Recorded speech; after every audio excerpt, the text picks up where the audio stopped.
Ryan ready ဖြစ်ပြီလား အော်ဖြစ်ပြီကိုစလို့ရည် ဒါနဲ့ဒီနေ့ကဘာကြောင့်ပြောမအောင် ဒီနေ့ကလားကိုဖုန်းအသွင်းလိုက်ပြီဆိုတာနဲ့ကိုယ့်ရဲ့ဖုန်းကိုအားပြဖို့အတွက်ချိန်ဘလောက်လိုသေးလဲဆိုတာကိုပြပြပေးမယ်ရှော့ကတ်ကြောင်ပြောပြပါလိအဲ့ဆိုကြည့်လိုက်ရ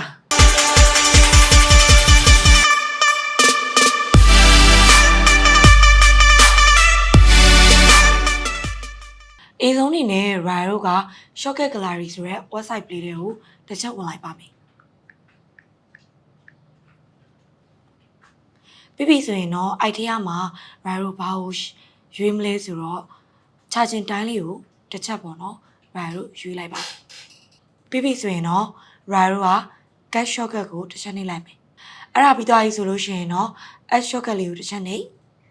ပြီးတော့ကြာမှာကိုယ့်ရဲ့ဒီပေါ့နော် shortcut app တွေကိုရောက်သွားပြီဆိုတာနဲ့ Ryan တို့ဒီမှာပေါ့ automation လေးကိုတစ်ချက်ဝင်လိုက်မယ်ပြီးရင် create person နဲ့ automation လေးကိုတစ်ချက်ဝင်ပြီးပြီဆိုတာနဲ့ Ryan တို့ဒီအောက်ထဲမှာပေါ့နော် charger ဆိုတာလေးရှိတယ်အဲ့ charger လေးတွေကို Ryan တို့တစ်ချက်ထောက်လိုက်မယ်ပြီးရင် is connect ဖြစ်နေဖို့လိုအပ်ပါတယ်ပြီးတော့ next လေးကိုတစ်ချက်နှိပ်မယ်ပြီးတော့ဆိုတာနဲ့ add action ကိုတစ်ချက်နှိပ်ပြီးတော့မှဒီ search မှာ shortcut တကယ်အလုပ်လုပ်ဖို့ပေါ့နော် Ryan တို့က run ကိုတစ်ချက်ရှာလိုက်မယ်အဲ့တော့ run shortcut လို့ပေါ်တာလေးကိုတစ်ချက်နှိပ်ပြီးရင်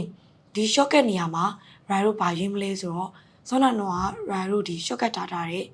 ဒီ chart တိုင်းလေးကိုတစ်ချက်ရွေးလိုက်ပါမယ်အားရပြီးသွားပြီဆိုရင်တော့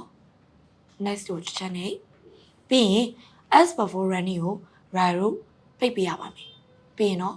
doc asအားလုံးပြီးသွားပြီဆိုရင်တော့ done လေးနှိပ်လိုက်ပါဒါဆိုရင်တော့ရသွားပါပြီအဲ့တော့အသွေးကြိုးလေးတစ်ချက်ဆန်းပြပေးမယ်နော်ဒါဆိုရင်တရားပြဖို့အတွက်ကို4 minutes စောင့်အောင်မှာဖြစ်ပါတယ်အင်ထရိုရဲအောင်လေးကို ခုနအဆင်ပြေတဲ့ခါးရိုက်တာကျန်တဲ့ဟာပဲကြည့်ကြပြီးပြောရတော့ Okay